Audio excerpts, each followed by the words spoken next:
The most popular request since I've started this channel is a list of top fighters, but I keep procrastinating that video because I want to do it justice. What I plan on doing is not a numerical list of fighter 1, 2, 3, yada yada, but rather a comprehensive ranking into tiers.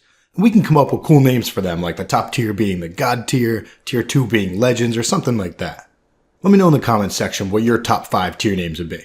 But before we get there, I'm going to occasionally bust out quick videos focused on one specific fighter, and then we can chat about him or her. This is the first video, and it's focused on a very underappreciated fighter, Qhorin Halfhand.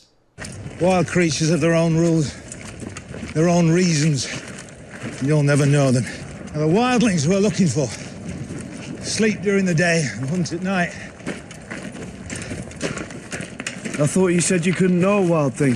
I said you can't. So Qhorin Halfhand is a ranger of the Night's Watch. He's second in command at the Shadow Tower, and the free folk fear him more than any other ranger. So it is possible for someone to survive out here on their own.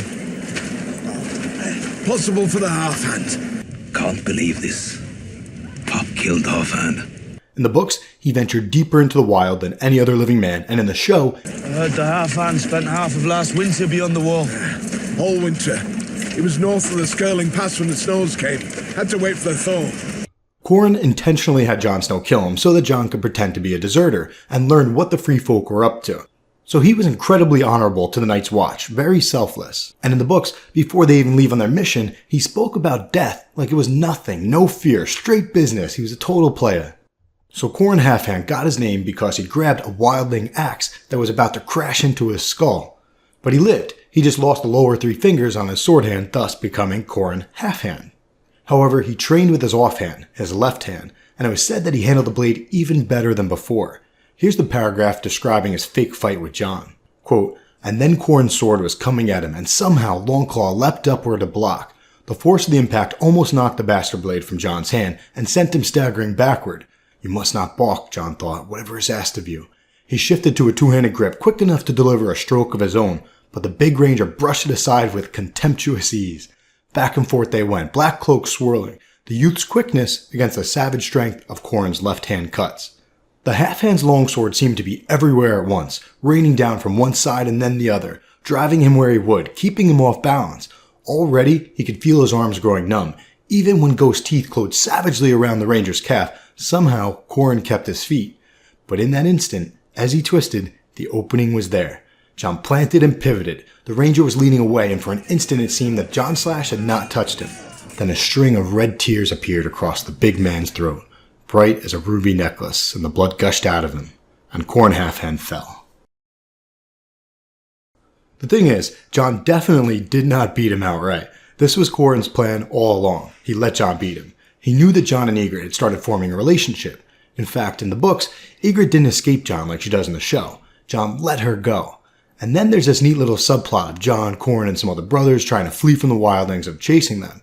They even run under a waterfall into a cavern, sleep there overnight, travel through some tunnels, pop out on the other side of the mountain, only to be seen by the wildling eagle and eventually get caught. But if you need more evidence that Qhorin was an awesome fighter, here's a passage of Jon reflecting back on the fight. And it's worth noting that this is an important passage in determining Jon's fighting level as well, because he may not have been as good as Robb back in the day, but even after becoming the Lord Commander, Jon trained religiously. Shouldn't you be training too? Well, I'm hardly a new recruit. So presumably, he becomes pretty good in the books, and I think I need to start giving him a little more credit than I usually do. Quote, "Once, when Jon came to consult with Maester Aemon, Sam had asked him why he spent so much time at swordplay. The old bear never trained much when he was Lord Commander, he had pointed out. In answer, Jon had pressed Longclaw into Sam's hand. He let him feel the lightness, the balance, had him turn the blade so that the ripples gleamed in the smoke-dark metal. Valyrian steel, Jon said, spell-forged and razor-sharp, nigh on indestructible. A swordsman should be as good as his sword, Sam. Longclaw's Valyrian steel, but I'm not. The Halfhand could have killed me as easy as you swat a bug." So where do you think Qhorin stacks up? Let's pretend we have 5 tiers. The top tier will be legends like Arthur Dayne and Barristan Selmy. Tier 5 will be an average nobleman like book version of Stannis Baratheon. You know, a well-trained commander who leads from the back of his forces. But don't get me wrong, even a tier 5 fighter is way better than just an average soldier. So take these with a grain of salt, but for the sake of this video, which is the first one in this series, let's pretend that tiers 2 through 4 are people around the same level as Garland Tyrell, Thoros Amir, and Ned Stark. We don't have much to work with Qhorin Halfhand, so it's pretty subjective. But I would throw him in as a tier 3 fighter for sure, maybe even a tier 2 fighter, but probably not, just out of respect for the people who are going to eventually make their way into tier 2. Where do you think Qhorin stacks up? And as a side note, if you didn't know, there's a theory, for books only, not the show, but there's a theory that Qhorin is actually Ser Arthur Dayne. And I'm not saying I'd buy it, but there's some pretty interesting support for this theory. So Dayne wielded the legendary sword called Dawn. Check out these two sentences, quote, Dawn and Qhorin Halfhand arrived together. And number 2, quote, Dawn had broken when Jon stepped from the tent beside Qhorin Halfhand.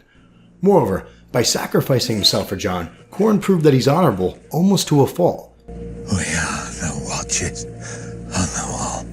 And Dayne was known to be a man of honor. Lord Stark.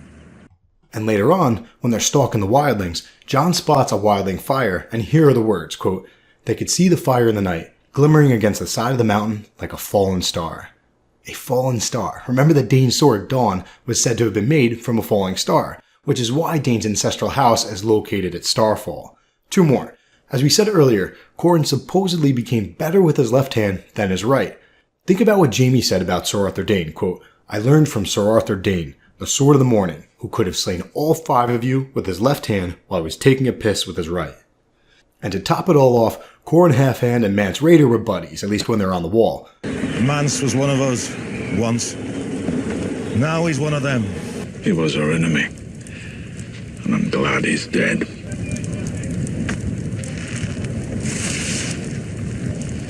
He was my brother once. So were Arthur Dayne and Rhaegar. So I bet anyone who buys the Mance's Rhaegar theory also digs this Qhorin is Dayne theory. And check this out. Jenny pointed out something in post-production that might be a nod to book readers. I wish you good fortune in the wars to come. I wish you good fortune in the wars to come. But at the end of the day, even if it's not true, it just goes to show you how highly fans think of Qhorin Halfhand. So where do you rank him? And don't say tier 5 or we're not going to be friends anymore. How many brothers can say that they've killed a White Walker and a Thenn? I might be the first in history.